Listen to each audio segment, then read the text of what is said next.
안녕하세요. 저는 지방의 한 작은 신문사에서 기자로 일하고 있는 40대 남자입니다. 주로 사회 그늘진 곳에서 따뜻한 정을 나누며 살아가는 사람들의 얘기를 취재하고 소개하는 글을 씁니다. 제보도 받아서 사람들을 인터뷰하기도 하고, 때론 경찰의 손이 닿지 않는 소소한 사건들을 탐정사무소와 협업하여 조사하고 기사를 발굴하기도 합니다. 오늘은 그동안 취재하고 기사로 작성했던 사연들 중에서 혼자 알고 있기에는 너무 감동적이고 슬프도록 아름다운 얘기가 있어서 들려드릴까 합니다.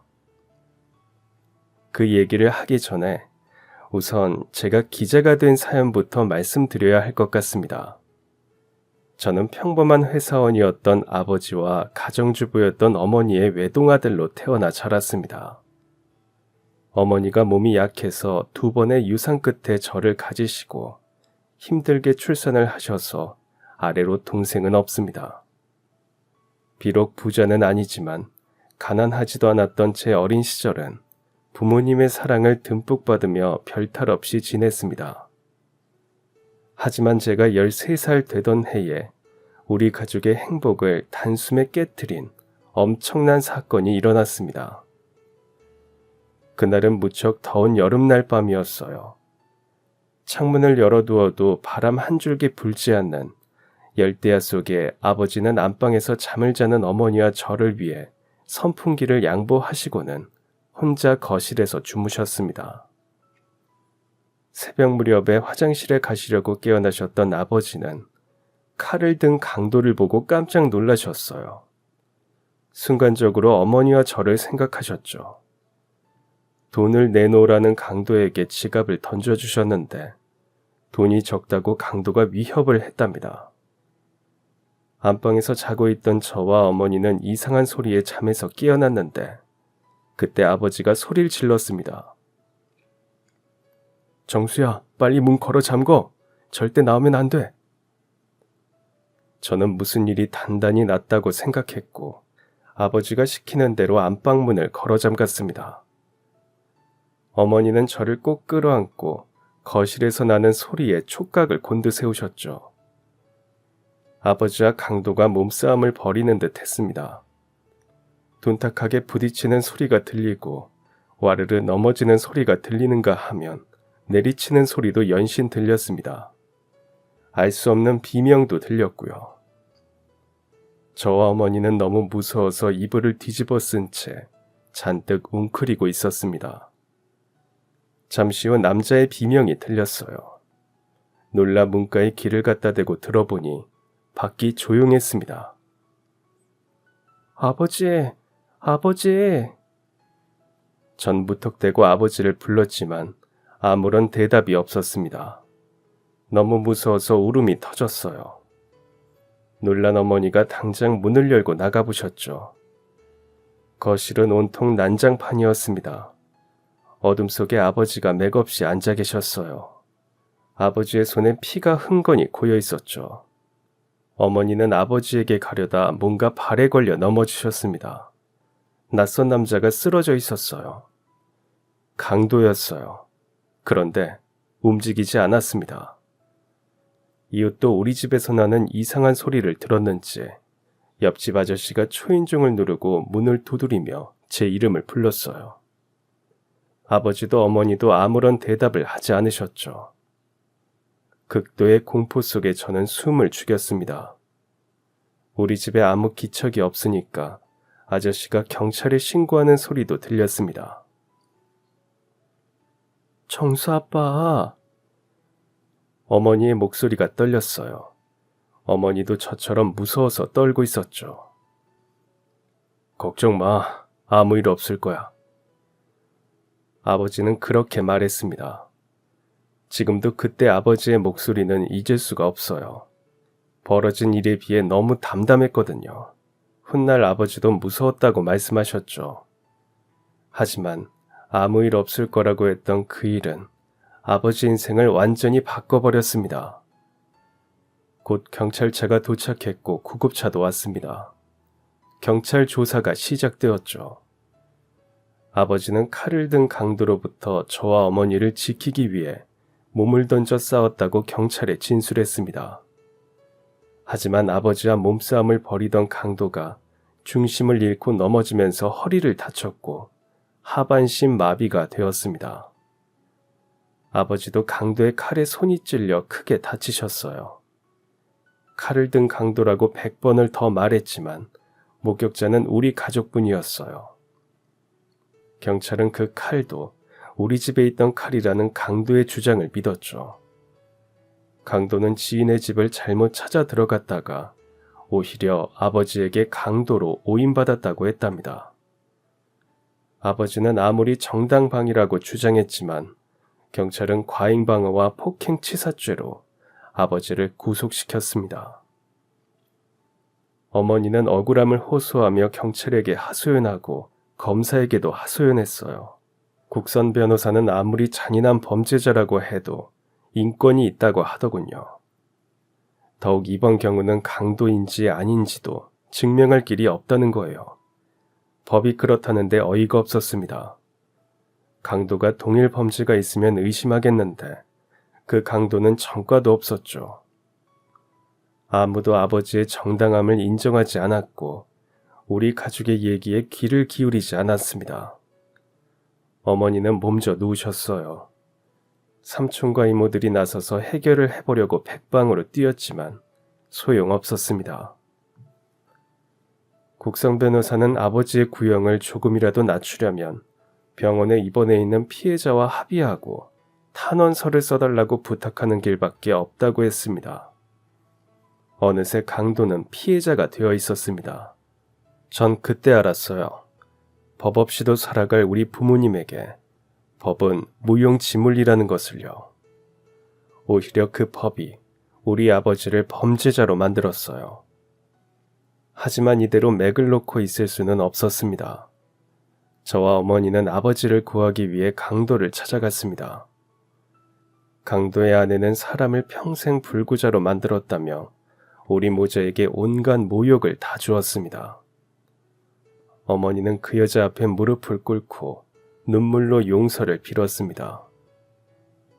어린 저도 이렇게 분통이 터지는데 어머니는 어떤 심정이었을까 가슴이 터질 것 같았습니다. 하지만 저도 무릎을 꿇었습니다. 강도의 아내는 거액의 합의금을 요구했어요. 이제 일을 할 수 없는 몸이 됐으니 대가를 받아야 합의를 해주겠다는 겁니다. 아버지는 절대 합의는 안 된다고 하셨지만 어머니는 집을 팔고 적금을 깨고 지인들에게 돈을 빌렸습니다.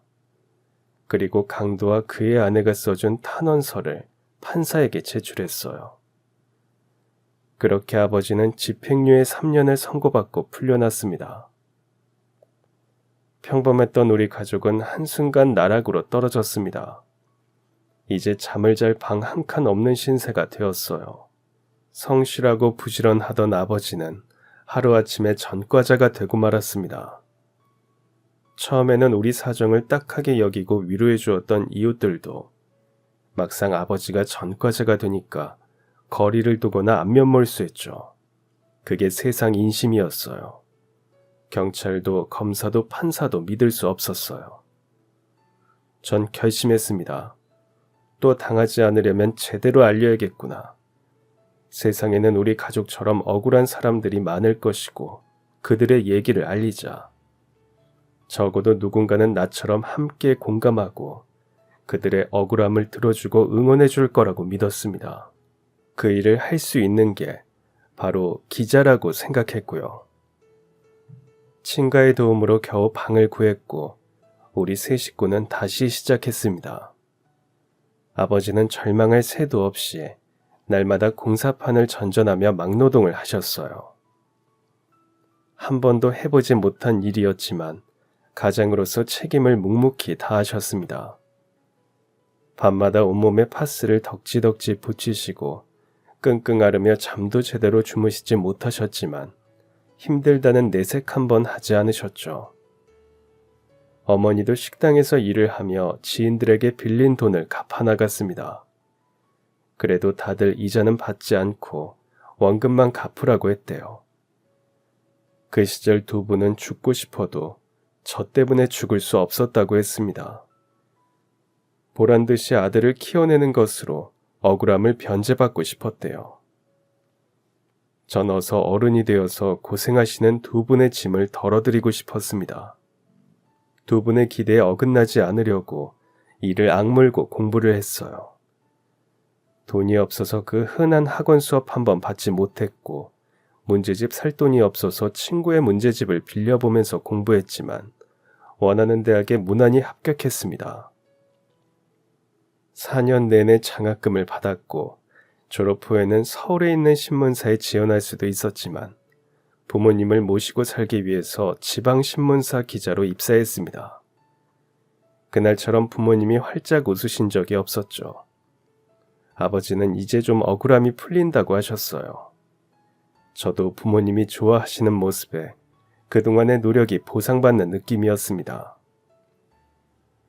신입기자 시절에 저는 세상의 온갖 부조리와 부도덕은 다 뿌리 뽑겠다는 신념으로 똘똘 뭉쳐 있었어요. 한마디로 의욕만 너무 넘쳤죠. 곧 세상이 그리 만만하지 않다는 것을 알게 되기 전까지는 말입니다. 생각보다 세상은 썩은 곳이 많았어요. 그걸 알면서도 외면하거나 외면해야 할 때도 많았고요. 울분을 터뜨렸지만 제 힘으로 할 수 있는 것도 한계가 있다는 걸 알았죠. 기사 몇 줄 더 쓴다고 세상이 개벽하지 않는다는 것을 깨달았을 때 왜 내가 기자가 되려고 그토록 안간 힘을 썼나 하는 회의감도 들었습니다. 그런 제 생각을 바꾼 한 사건이 있었죠. 그때 저는 지방경찰청 취재 담당을 하고 있었습니다. 부모를 폭행한다는 신고가 들어와서 경찰이 출동하는데 저도 따라갔어요. 어느 허름한 연립주택 지하에 치매를 앓는 노모와 하반신 마비인 노부를 간호하는 50대 아들이 살고 있었습니다. 아들은 부모를 간호하느라 이혼을 당하고 직장도 그만둔 채 기초생활수급비로 겨우 생활하고 있었죠. 한눈에 봐도 지독하게 힘들고 궁핍한 삶을 사는 듯 했습니다.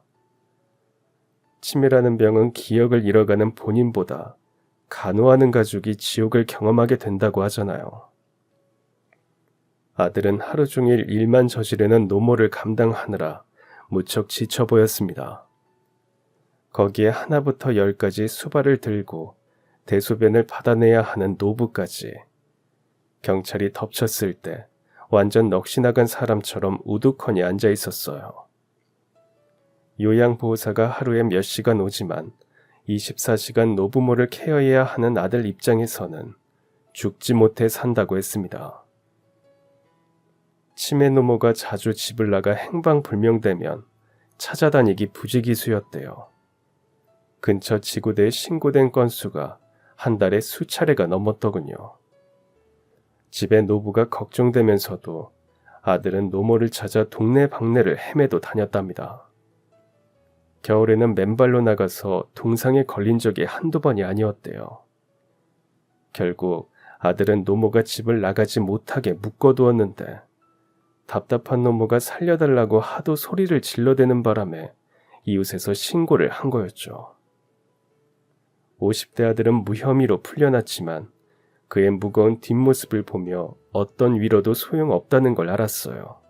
전 그분께 따뜻한 밥이라도 한 끼 대접해드리고 싶었는데 한사코 사양하셨어요. 자신은 그런 대접을 받을 만큼 대단한 효자가 아니라고 했습니다. 솔직히 전 나쁜 생각 많이 합니다. 부모님만 안 계시면 나도 내 인생 살 텐데 하고요. 하지만 부모님이니까 그럴 수 없죠. 저는 그 아들의 사연으로 기사를 썼습니다. 생각보다 반향이 컸어요. 관할구청에서 그 가족을 도울 방법을 강구하겠다고 나서고 이웃들도 그 가족을 이해하게 되었죠. 가끔 그 아드님께 연락을 하면 여전히 지옥같이 살고 있다고 너털 웃음을 흘립니다. 가족이니까 모든 것을 다 참고 희생할 필요는 없다고 생각하지만 가족이니까 모든 것을 다 참고 희생하게 된다는 사실 앞에서 마음이 참 복잡했습니다. 그 일을 계기로 저는 우리 사회의 숨겨진 이야기들을 써보고 싶었습니다. 우리가 몰랐지만 우리가 알아야 하는 이웃의 사연을 발굴하고 모두 함께 고민해보면 의미가 있을 거라고 생각했죠.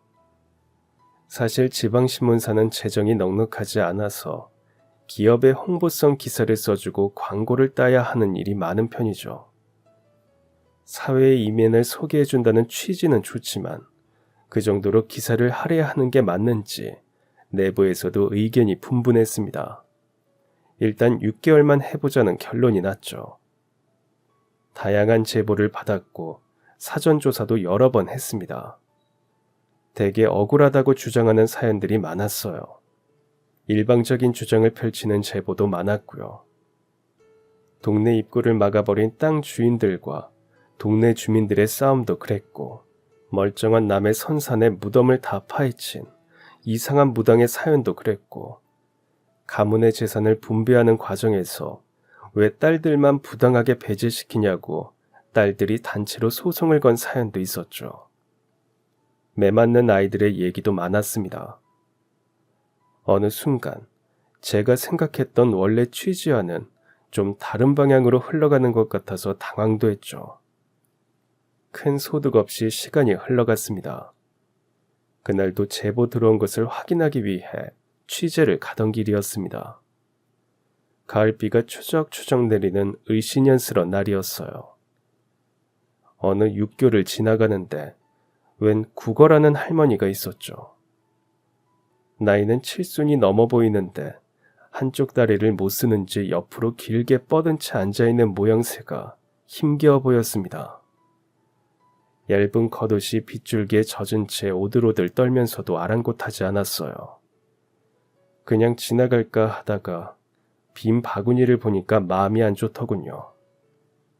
지갑을 열어보니 현금이 3만 원밖에 없어서 전부 바구니에 넣었습니다.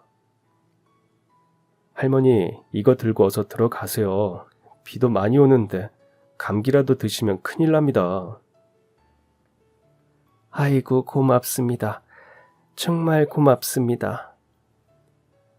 연신 고맙다고 절을 하는 할머니를 뒤로하고 전 바삐 걸음을 옮겼어요. 전 나이 드신 분이 구걸하는 모습을 보면 괜히 이런저런 생각이 많이 들어요. 가족도 자식도 없는 건지, 있는데 무슨 사연이 있는 건지 별별 생각을 다 하게 되죠. 어느 카페에서 제보를 한 사람과 인터뷰를 마치고 나오니 날은 어두웠고 비도 그쳐 있었습니다. 바쁜 퇴근 시간이라 길이 막힐 것 같아서 서둘러 버스 정류장으로 갔어요. 버스를 기다리는데 앞에 곱상하게 생긴 할머니가 한 분 서 계시더군요. 그저 무심코 시선을 옮기다 순간 멈칫했습니다. 아까 육교에서 구걸하던 그 할머니였어요. 기자들은 워낙 많은 사람들을 만나니까 잘 잊어버릴 것 같아도 한 번 본 사람이나 한 번 들은 얘기는 정확하게 기억하는 직업병이 있거든요. 할머니는 단정하게 차려입고 한쪽에 지팡이를 쥔 모습이 구걸할 때는 정말 딴판이었죠. 할머니가 가짜 거지 행세를 하고 있다는 촉이 있다고 왔습니다. 저는 할머니를 미행했어요. 할머니는 버스에서 내려 어느 여관 골목으로 들어갔습니다. 여관들마다 달방 있음이라고 붙어 있었어요. 지방에서는 건설 현장도 많고 농장들도 많다 보니 주로 일용직 노동자나 외국인 노동자들이 달방을 많이 이용하는 편이었죠.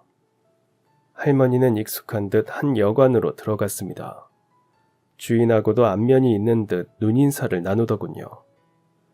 저는 아는 사람을 잠깐 만나러 온 척을 하고는 곧장 할머니를 따라 올라갔어요. 할머니는 꼭대기층의 어느 방으로 들어갔습니다. 거기서 저는 잠깐 생각을 했습니다. 구걸하는 할머니가 달방 신세를 지는 건 이상한 일이 아닐 수 있어요. 그날 벌어서 그날 먹는 형편에 번듯한 집이 있을 리 없으니까요. 또 구걸할 때는 일부러 불쌍하게 보이기 위해서 허름한 옷을 입을 수도 있겠죠. 사람들의 동정심을 자극하려는 나름의 방편일 수 있으니까요. 구걸이 끝나고 버스를 탈 때 다른 사람들에게 민폐를 끼치지 않기 위해서 단정한 옷으로 갈아입는 것도 한편으론 할머니 나름의 에티켓일 수도 있잖아요. 거기까지 생각하고 나니까 맨 처음 딱 왔던 촉이 허물어지는 느낌이 들었습니다. 제가 왜 할머니를 미행했는지 괜히 오지랖만 부릴 것 같아서 돌아서려는 순간 그 방에서 갓난아이의 울음소리가 들렸습니다. 구걸하는 할머니와 여간 달방과 갓난아이, 다시 기자의 촉이 발동했어요. 이건 뭔가 있다. 저는 잠깐 실례하겠다며 문을 두드렸습니다. 낯선 남자의 소리에 잠시 조용해지더니 이내 문이 열렸어요. 할머니가 잔뜩 긴장한 표정으로 얼굴을 내밀었죠. 할머니 뒤로 갓난아이를 아는 웬 젊은 여자가 보였습니다. 누구십니까? 할머니가 물었어요. 저 기억하실지 모르겠는데 아까 할머니에게 3만 원을 드린 사람인데요. 육교에서. 제 말에 할머니는 당황한 듯 했습니다. 전 기자 명함을 보여드렸죠. 무슨 사연인진 모르지만 할머니를 도울 수 있을 것 같다고 했더니 잠시 고민하는 눈치였어요. 밖에서 한 10분 정도 기다리고 있는데 다시 문이 열리더니 안으로 들어오라는 겁니다. 좁은 여간방엔 아기용품과 분유통, 겹겹이 쌓아둔 옷과 끼니를 때우기 위해 사용한 듯한 일회용 버너와 컵라면들이 가득했습니다. 젊은 여자는 저를 경계하는 눈치였어요. 아이는 그새 여자 품에서 잠들어 있었습니다. 할머니는 막상 저를 들어오라고 해놓고 무슨 말을 어떻게 해야 할지 망설이는 눈치였죠. 죄송합니다. 할머니를 본의 아니게 따라왔습니다. 육교에서 본 모습과 너무 달라서 의심이 들었고 저도 모르게 그랬어요. 무슨 사연인진 모르겠지만 아마 제가 두 분을 도울 수 있을 것 같습니다. 두 분의 얘기를 들려주시면 안 될까요?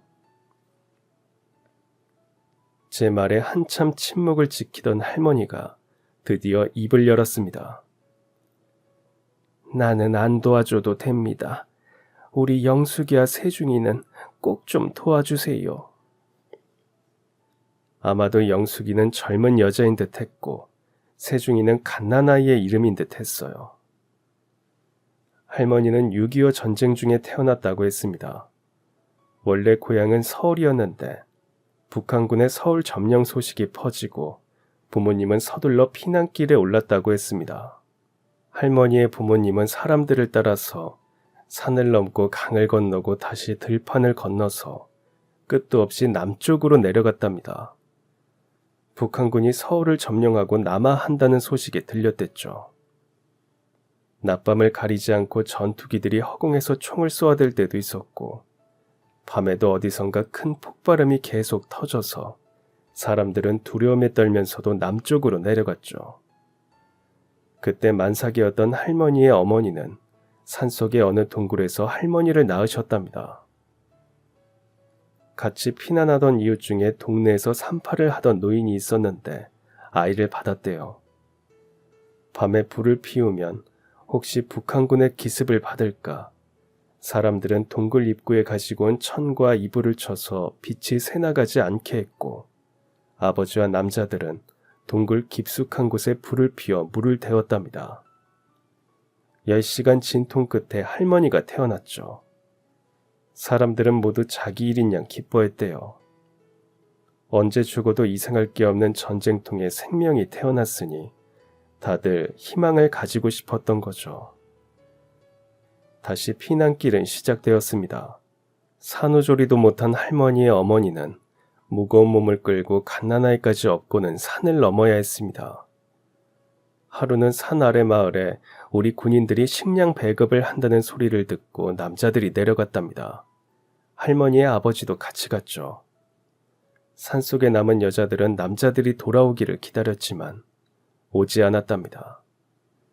오히려 그 마을에서 도망쳐온 사람들이 말하기를 북한군이 퍼뜨린 헛소문이었대요. 식량을 받으러 모여든 사람들이 단체로 총살당했다는 소리를 듣고 사람들은 정신없이 산을 넘어 도망갔답니다.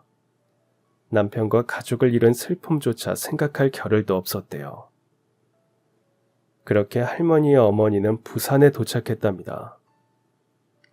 피난민들로 들끓는 그곳에서 갓난아이와 함께 젊은 여자가 어떻게 살아야 할지 막막했대요.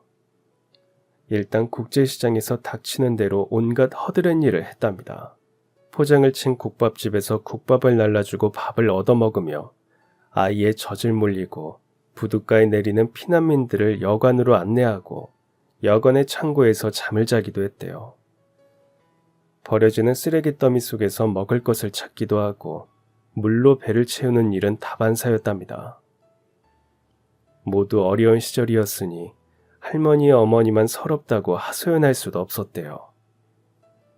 전쟁이 끝나고 고향으로 돌아가는 사람들도 있었지만 아예 그곳에 눌러앉는 사람들이 더 많았답니다. 청상 과부가 된 할머니의 어머니는 그곳에 정착하기로 마음을 먹었죠. 미군이 주둔하고 재건 사업이 이뤄지면서 새로운 일자리도 많이 생겼대요. 어머니는 그때 미군의 옷과 군복을 수선해주는 일을 시작했답니다. 원래 할머니의 외가는 한복집을 했대요. 할머니의 어머니는 자연스럽게 어려서부터 바느질을 배웠고 직접 한복을 지을 정도로 솜씨가 좋았답니다.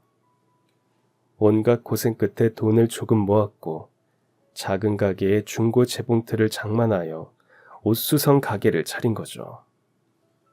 할머니 기억으로는 나중에는 어머니가 미국 군복도 직접 디자인해서 만들 정도였대요. 어느새 어머니는 간단한 영어를 하면서 미군들과 의사소통도 하게 되었답니다. 처음에는 옷수선에 딸린 작은 방에서 먹고 자고 했는데 일이 많아지면서 어머니는 근처에 작은 방을 얻었답니다. 할머니는 학교에 다녀와서도 바쁜 어머니 때문에 혼자 밥을 먹고 숙제를 하고 잠이 들곤 했죠. 때론 밤늦도록 오지 않는 어머니를 찾아 가게에 갔다가 불이 꺼져 있는 것을 보고 이상한 적도 있었대요. 언젠가는 미군과 어머니가 함께 어디론가 가는 것을 보기도 했고요. 이유는 모르겠지만 어린 마음에 그런 어머니가 무척 미웠답니다. 괜히 어머니에게 투정을 부리기도 했죠.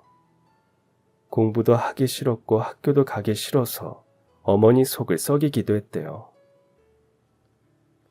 할머니가 13살이 되고 어느 날 학교 갔다 와 보니 옷수선 가게가 닫혀 있었답니다. 어디 가셨나 싶어서 기다렸지만 그날 어머니는 돌아오지 않았죠. 그 다음 날도 어머니는 오지 않았답니다. 이미 옷수선 가게는 다른 가게가 들어왔죠. 이웃들은 어머니가 도망갔다고 했대요. 미군하고 미국으로 갔다는 소문도 돌았습니다. 할머니는 학교도 가지 않고 어머니를 기다렸죠. 괜히 신경질을 부리고 투정만 부리면서 어머니를 힘들게 한 것 같아 눈물이 났답니다. 다정하지 않아도 할머니를 잘 키워보겠다고 안간힘을 쓰던 어머니였는데 절대 자신을 버리지 않을 거라고 생각했지만 어머니는 끝내 돌아오지 않았습니다. 내가 너만 아니면 벌써 팔자 고쳤는데 너만 아니면. 그제야 할머니는 어머니가 가끔 술김에 혼자 중얼거리는 말이 떠올랐답니다. 너만 아니면. 할머니는 어머니가 오지 않을 거라는 걸 알았지만 시장통을 돌아다니며 어머니를 알고 있는 가게 주인들에게 매달리며 얘기했답니다. 우리 어머니 못 보셨어요? 혹시 우리 어머니 어디 갔는지 아세요? 아시면 좀 알려주세요. 아니, 우리 어머니 보시면 제가 기다리고 있다고 얘기 좀 꼭 해주세요. 저 어린 것을 두고 가다니 다들 독하다고 어머니를 욕했지만 할머니는 오히려 그런 말을 하는 사람들한테 우리 엄마 욕하지 말라고 달려들었죠. 어머니가 다시 오기만 하면 이제 말도 잘 듣고 어머니가 시키는 대로 다 하겠다고 날마다 생각했지만 그런 일은 일어나지 않았답니다. 시장통 가게 주인 중에 어머니와 친한 사람이 있었는데 어린 할머니가 딱했는지 먹고 재워준다는 집이 있으니 거기 들어가 살라고 했대요. 마땅히 갈 곳도 없었던 할머니는 거기서 지내다가 어머니가 오면 알려주겠다는 말이 솔깃했죠. 그 부잣집에는 막 태어난 갓난아이와 2살 여자아이가 있었어요. 사모님은 갓난아이를 보느라 13살이었던 할머니에게 2살 여자아이를 맡겼죠. 할머니는 아이를 업고 달래고 분유를 먹이고 재우고 기저귀를 갈고 기저귀를 빨면서 틈틈이 집안일을 했습니다. 먹고 재워주는 게 아니라 그냥 식모살이었대요.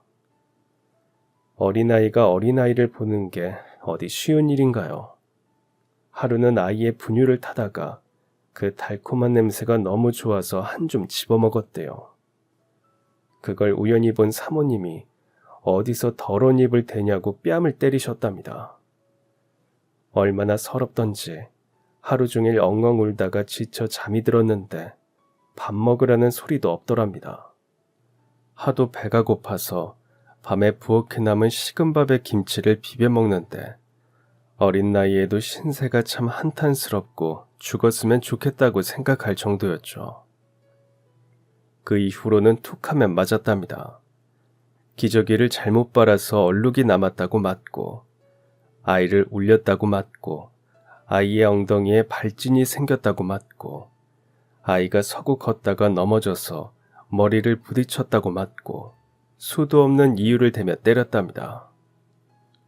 어릴 때는 뭘 모르니까 그냥 참았지만 이제 18살이 된 할머니는 더 이상 참지 않기로 결심했죠.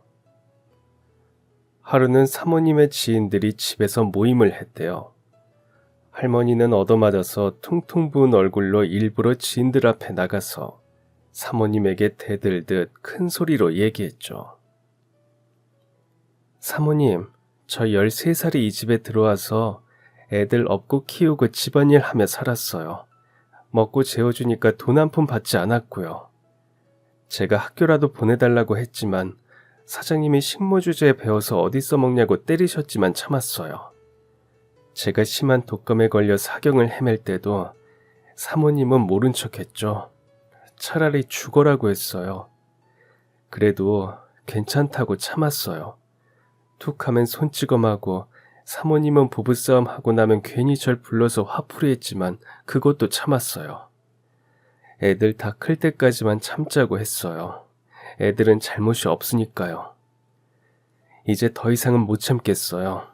사모님도 저 꼴 보기 싫다고 하셨죠? 그러니까 여기 사모님 지인들이 다 있는 데서 그동안 제가 일한 거 계산해 주세요. 그럼 지금 당장 나갈게요. 사모님의 지인들은 놀랐고 그런 지인들 눈치를 보며 사모님은 당황했죠. 할머니는 끝장을 볼 생각이었대요. 지인들은 사모님에게 저런 애들 잘못 건드려봤자 소문만 나빠지니까 돈 주고 보내라고 했대요. 사모님은 살다 살다 별꼴을 다 본다며 돈을 할머니 얼굴에 확 던졌대요. 할머니는 돈을 챙기면서 오히려 고맙다고 말했죠. 지인들은 속으로 사모님이 얼마나 파렴치한 인간인지 다 알았을 거니까요. 사모님도 할머니가 이상한 애라고 말했지만 속으로는 엄청 찔렸을 거라고 할머니는 생각했습니다. 그걸로 됐다 싶은 마음에 돈을 챙겨들고 그 집을 나왔답니다.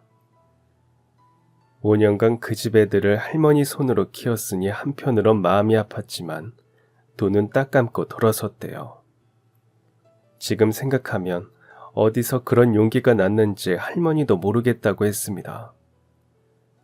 일단 일을 해야 했어요. 공고를 보고 찾아간 곳이 부산 사상구의 한 신발 공장이었답니다. 주로 신발 밑창에 본드를 붙이는 작업을 했대요. 독한 본드 냄새 때문에 일을 끝내고 집에 갈 무렵이면 머리도 아프고 목도 아파서 구토를 할 때도 있었답니다.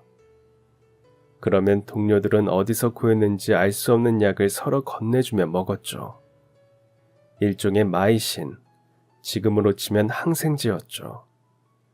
그런 걸 함부로 먹으면 안 되는데 그 시절엔 그거라도 먹고 견딜 수 있으니 다행이라고 생각했답니다. 그래도 할머니는 자신의 인생에서 그때가 가장 행복했대요. 누구의 간섭도 없이 혼자 열심히 일해서 돈을 벌고 먹고 싶으면 사 먹고 저축도 하고 몇 명의 마음 맞는 친구들과 가끔 영화도 보러 가고 그랬답니다. 할머니가 20살이 되었을 때 공장 친구의 소개로 한 남자를 만나게 되었습니다. 할머니보다 3살 많았는데 전쟁통에 부모님을 잃고 고아가 되었대요. 서로 처지가 비슷하니 마음이 같고 사랑하는 사이가 됐답니다. 돈 좀 벌면 결혼하자고 약속도 했죠. 어느 날 남자는 돈을 더 벌어오겠다며 월남전에 가겠다고 했답니다. 한창 전쟁 말기였는데 미국은 승산이 없다고 판단하고 이미 미군을 철수시키고 있을 때였죠. 미군은 자신들이 철수한 땅에서 베트콩과 싸워줄 병사들이 필요했고 가난했던 한국은 병사들을 파견하는 조건으로 미국으로부터 지원을 받는 협정을 맺었죠. 수많은 청년들은 큰 돈을 벌 수 있다는 희망에 부풀어 지원병으로 갔고요. 할머니는 가지 말라고 했지만 남자는 조금만 고생하면 번듯한 집도 장만하고 결혼식도 올릴 수 있다고 했대요. 할머니는 부산항에서 울며 남자를 보냈습니다. 그게 마지막이었어요. 남자가 떠난 지 3달 뒤 전사 통지서를 받았답니다. 하늘이 무너졌죠. 그때 할머니는 임신을 한 상태였대요. 남자가 가고 아이를 가진 것을 알았지만 소식을 전할 방법도 마땅치 않았죠. 2년만 참고 견디면서 건강한 아이를 낳자고 생각했답니다. 하지만 남자는 이제 영원히 떠나고 할머니는 모든 게 다 무너지는 것을 느꼈답니다. 한동안은 멍한 상태로 공장에 나가 일을 하고 집에 돌아왔는데 문득 남자의 부재를 느낄 때면 밤새 울다 지쳐 새벽에 겨우 잠이 들곤 했답니다. 잘 먹지도 않고 잠도 잘 자지 못하다 보니 급속도로 몸이 나빠지면서 뱃속의 아이마저 위험해졌죠. 공장장이 잠시 일을 그만두고 아이를 무사히 출산한 뒤 오라고 했대요. 공장 동료들이 십시일반으로 돈을 보태주어서 할머니는 겨우 쉴 수 있었고 아들을 출산했습니다. 아이는 남자를 닮아서 이목구비도 뚜렷했답니다. 아이를 보니 그제야 남자가 죽었다는 사실이 더욱 절실히 느껴졌대요. 하지만 할머니는 다시 몸을 추스르고 공장에 나갔습니다. 공장장 사모님이 아이를 봐주시기로 했대요. 두 분의 배려로 일을 하던 어느 날 갑자기 기침이 심하고 고열이 나서 약을 먹어도 소용이 없었대요.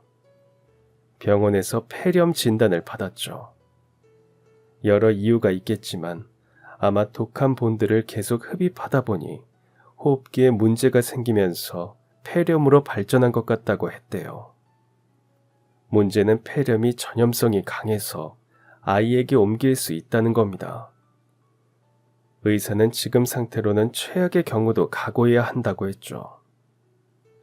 최악의 경우, 할머니는 먼저 간 남자도 하늘도 원망했습니다.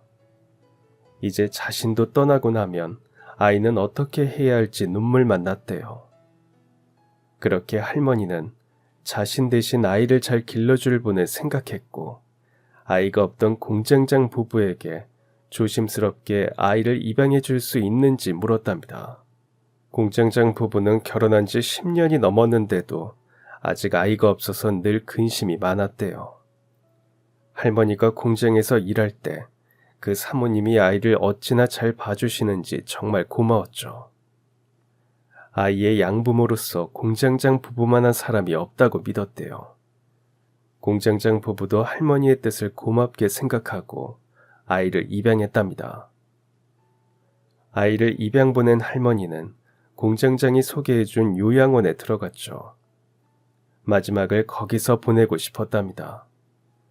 마음을 비우고 생각도 비우고 모든 절망과 원망도 다 비우면서 하루하루 보냈답니다.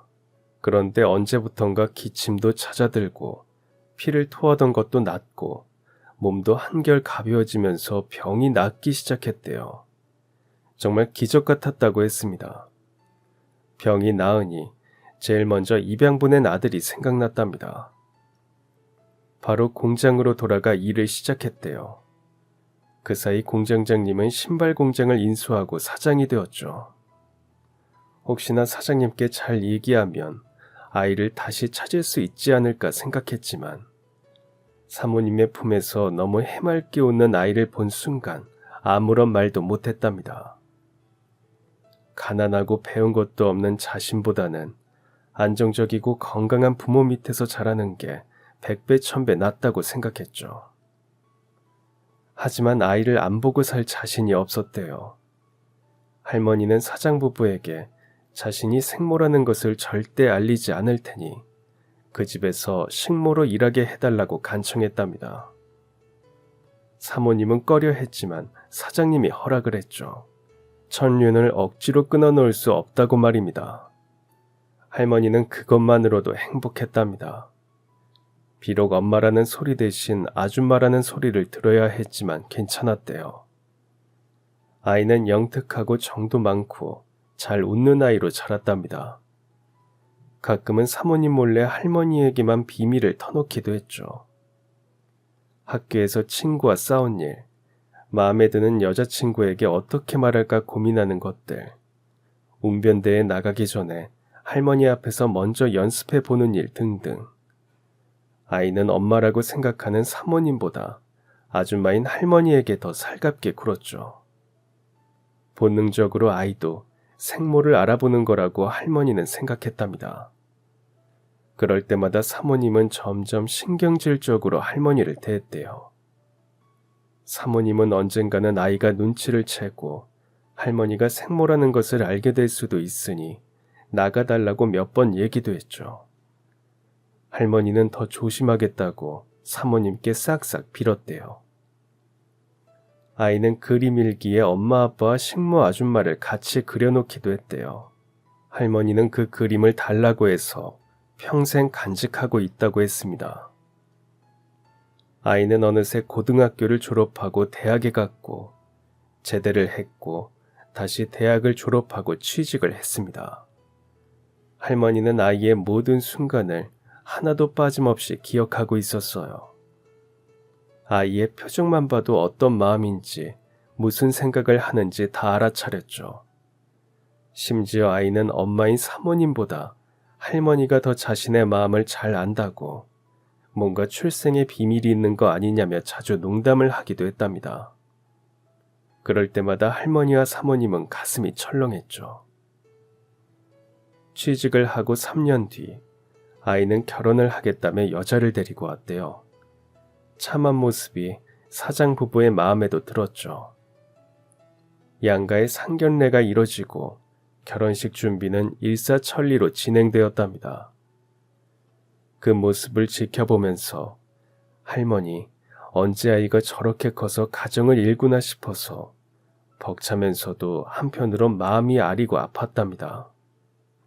평생 자신의 아이에게 아줌마 소리만 듣는 자신의 처지가 참 한탄스러웠대요. 결혼식 날 혼주석에 자신이 아니라 사모님이 앉는 것을 보면서 그냥 돌아섰대요. 그런데 그날 일이 벌어졌습니다.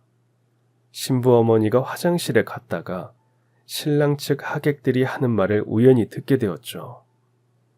신랑이 입양되었는데 그 생모가 지금 그 집에서 식모로 일하고 있다는 거였죠. 식모가 생모인 줄 알면서 어떻게 같이 살고 있는지 이해가 안 된다며 사장님 부부를 욕했대요. 그 말을 들은 신부 어머니가 사장님 부부에게 물었고 일은 일파만파로 커지면서 결국 아이는 식모 아줌마가 자신의 생모였다는 사실을 알고 충격을 받았답니다. 자식을 입양해 놓고 버젓이 그 옆에서 살아가는 할머니를 도저히 이해할 수 없다고 했대요. 입양을 보낸 건 날 버린 거니까 이 집에 살 자격 없어요. 다시는 보고 싶지 않아요. 어서 나가세요. 당장 나가라고 아이가 큰 소리를 치며 화를 내는데 할머니는 모든 게 자기 죄라고 생각하며 그 집에서 나왔답니다. 울며 밤새 걸었답니다. 어디가 어딘지 알 수도 없었죠.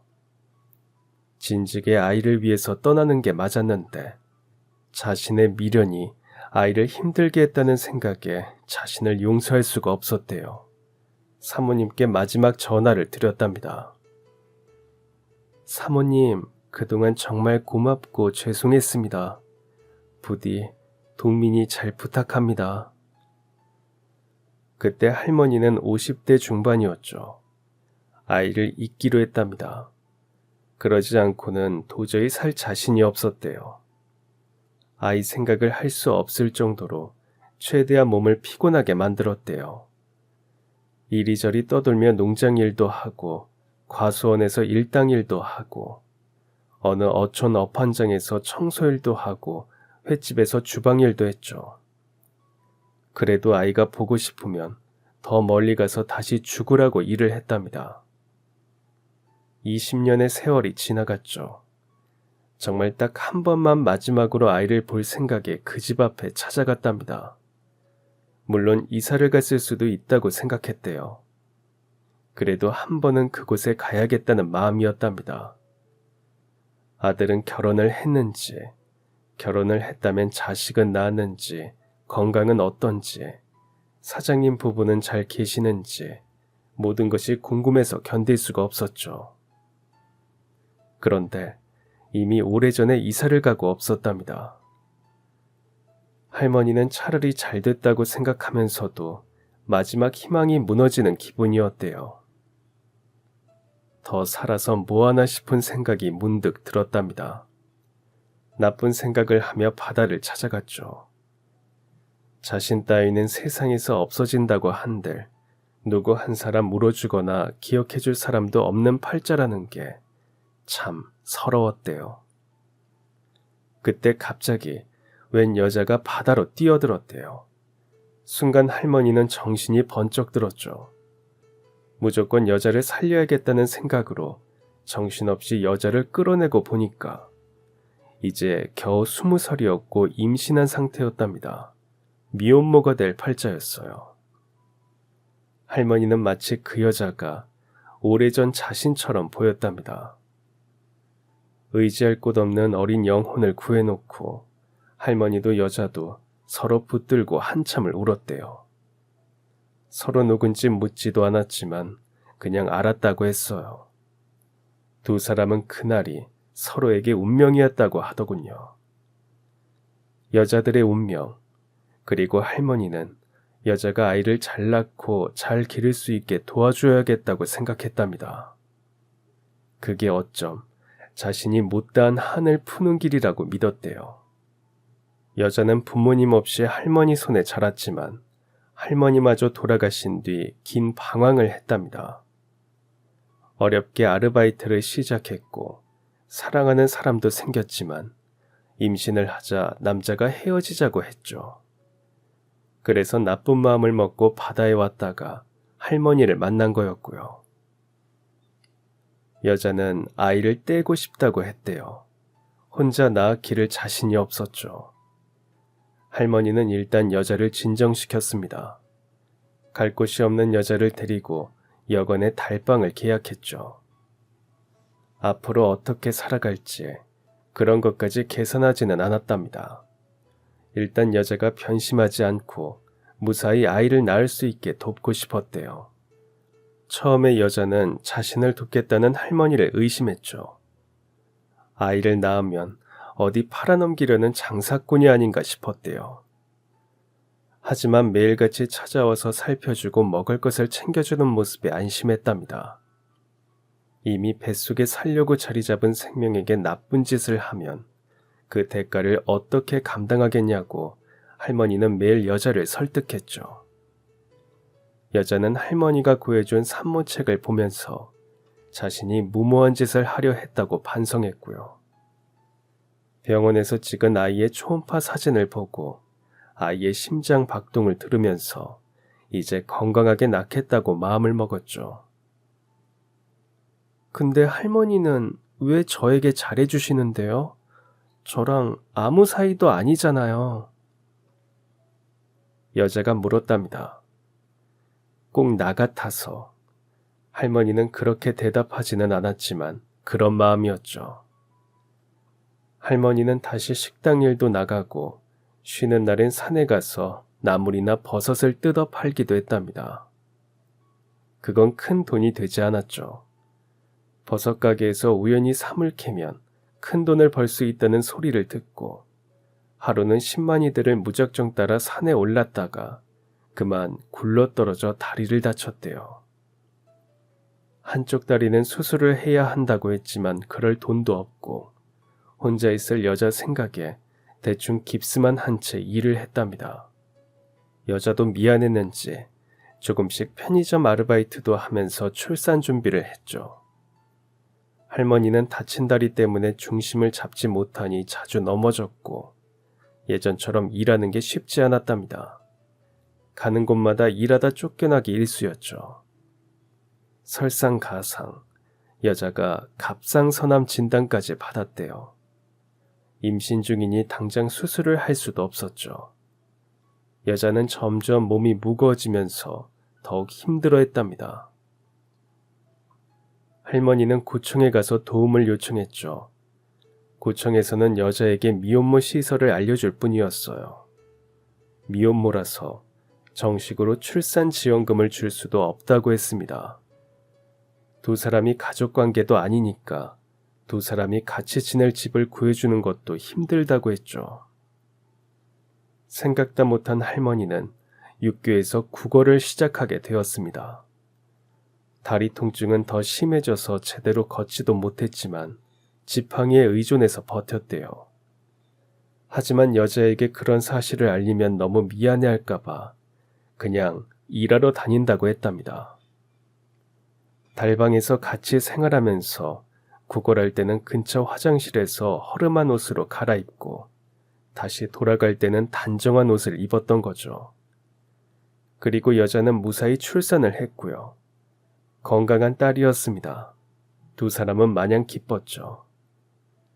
아이를 품에 안은 여자는 형편이 어려우니까 입양을 잠깐 생각했지만 결국 키우고 싶어 했어요. 문제는 여자의 수술비였죠. 할머니는 하루 구걸한 돈 중에서 라면 하나 먹을 만큼만 남기고 나머지는 모두 여자와 아이를 위해 썼죠. 그리고 여자의 수술비 마련을 위해 지팡이를 짚은 채 백방으로 알아보고 다녔다고 했어요. 자신이 몸이라도 건강하면 무슨 짓을 해서라도 돈을 벌겠는데 그럴 수도 없고 처음엔 구걸한다는 게 창피했지만 그 방법밖에 없었답니다. 자신은 비록 실패한 인생을 살았고 아이도 지키지 못했지만 여자만은 반드시 자기 몫까지 아이도 지키고 후회 없는 인생을 살았으면 하는 바람뿐이라고 했습니다.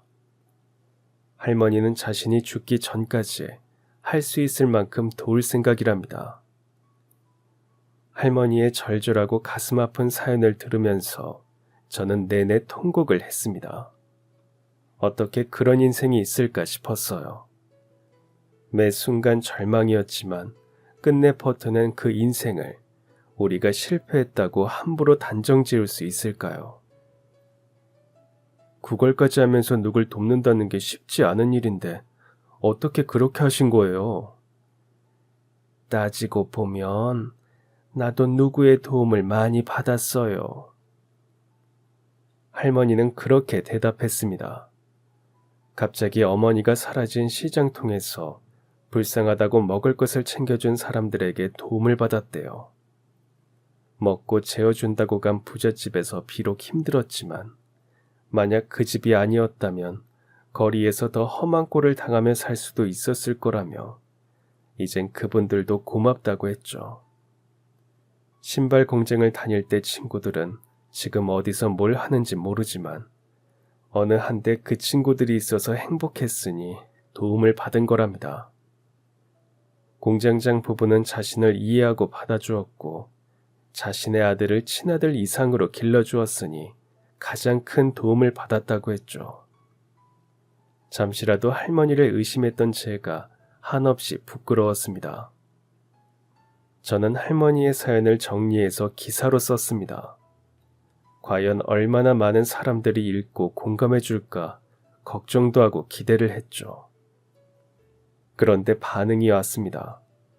할머니와 미혼모의 아름다운 인연에 감동받았다는 응원과 격려가 쏟아졌죠. 후원을 하겠다고 계좌번호를 알려달라는 전화도 빗발쳤어요. 어느 기업에서는 평생 아이의 장학금과 후원 약속을 했고, 어느 병원에서는 무료로 미혼모의 갑상선암 수술을 해주기로 했습니다. 그리고 어느 독지가의 메모와 기부금 약정서가 우편으로 왔습니다. 너무 큰 액수라 다들 당황할 정도였죠. 메모에는 기부금 전액을 일시에 보낼 수도 있고 매달 일정 금액을 보낼 수도 있으니 결정해서 회신을 달라고 했습니다. 사실 큰 금액의 기부금은 세금 문제도 있었으니까 좋은 의도로 기부하는 입장에서도 고민이 될 수 있거든요. 저는 독지가에게 연락해서 이렇게 큰 기부금을 약속해 주셔서 감사하다는 뜻을 전했습니다. 그런데 혹시 사연의 할머니와 아는 사이신가요? 기자의 촉이 그랬습니다. 공익단체나 국가가 정한 공공기관에 기부하는 것도 아니고 고아원이나 양로원에 기부하는 것도 아닌 개인에게 거액을 기부할 때는 그만한 이유가 있다고 생각했습니다. 그분이 아마 제 생모이신 듯 합니다. 하지만 비밀로 해주셨으면 합니다. 독지가는 이제 와서 관계가 밝혀지는 것을 원하지 않았습니다. 우연히 기사를 보았고 정확하게 확인한 건 아니지만 어쩜 생모일 거라는 직감이 들었답니다. 자신은 사는 형편이 나쁘지 않으니 그분께 기부하고 싶다고 했어요. 설령 생모가 아니라고 해도 상관없다고 했죠.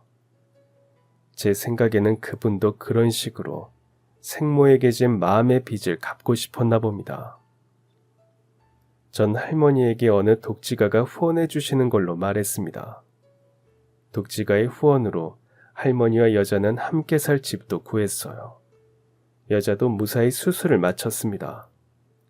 할머니의 다리도 늦었지만 수술을 하게 되었고요. 지금 두 분은 모녀지간처럼 의지하고 살아갑니다. 남은 기부금은 복지시설에 후원했다고 합니다. 할머니는 여자의 아들을 손주처럼 돌보고 여자도 일을 하면서 자신의 힘으로 인생을 알차게 살겠다고 했습니다. 여자는 늦었지만 검정고시 준비도 하고 있죠. 아이에게 떳떳한 엄마가 되겠다고 했어요.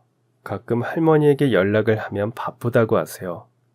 혹시나 어디 편찮으신가 싶어서 가보면 리어카에 폐지와 공병을 주워 끌고 다니십니다.